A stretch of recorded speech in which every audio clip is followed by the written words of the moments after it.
show you is a staghorn calculus, because believe it or not, those stones can get so large. There have been people who have come in, their entire renal pelvis is calcified. And, sometimes they have not been too symptomatic. But when you think about the fact that they're pulling things like that out, on a pretty regular basis, it's pretty impressive that your body can do that. Oftentimes, the people who would come in with the biggest stones also, too, had no clue. Seriously, how is that possible? I'd see people, yeah, they had kind of calcified their entire renal pelvises. The same as that. No, that's surgically extracted, Okay. which is why you can see it's a surgery picture, because there's no way that's coming out. I mean, that would take multiple lithotripsy procedures, and still they probably wouldn't give you great odds. So that's one of those old-fashioned cut in through the backs. Yeah. So, I mean, I had some lady, you know how you see those people who have those really bad calcified arteries that you can't believe that have gotten like that? I've seen some other people that their kidneys have been like that. There was one woman, she had almost no kidney left. I have no idea how she was even still making urine. And so she got treated. She actually had the kind of stone that could react to medication. So we treated her with medication for a long time to kind of dissolve it. And over kind of a couple-year basis, and then she had a couple of lithotripsies, and they managed to kind of clear everything out. But it's impressive. There's been other people too. It's been something funny, like their primary care noticed their renal function looked a little strange. Ordered an ultrasound, found a massive stone. So With no pain.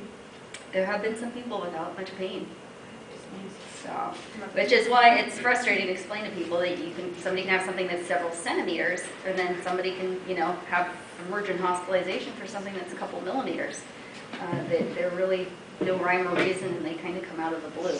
So, but that's pretty much most of the information I have, I think. Any questions? Concerns?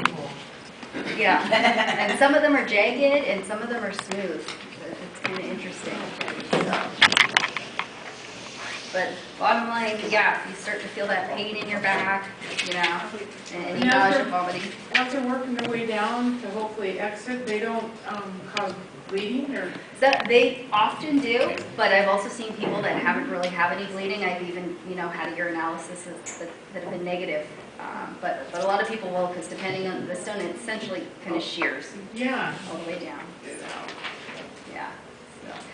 So people who, frequently have stones, they usually know that's their first hallmark. Any little bit of flank pain, or they notice any rust color, and they know something's coming, and they usually call to get in for an x-ray. So hopefully we can get it taken care of right away. So, that being said, there's probably a lot of us that are passing really tiny ones all the time without much difficulty, kind of just like sand. I like thinking they're just not there. Yeah, Mm-hmm. I like that. Yeah, after seeing enough people in the ER, I went ahead and x-rayed myself because I wanted to know if there was anything before I got on a plane or a cruise ship or anything like that. So that being that we're here in Bellingham, that was another thing. We'd see a ton of people medevaced off of the cruise ships for these, which is awful because it'd be the middle of some, very expensive vacation they'd paid and saved up for. And this happens and it's a medical emergency and they had to come here. So yeah, I kind of wanted to make sure I didn't have anything brewing in there. So,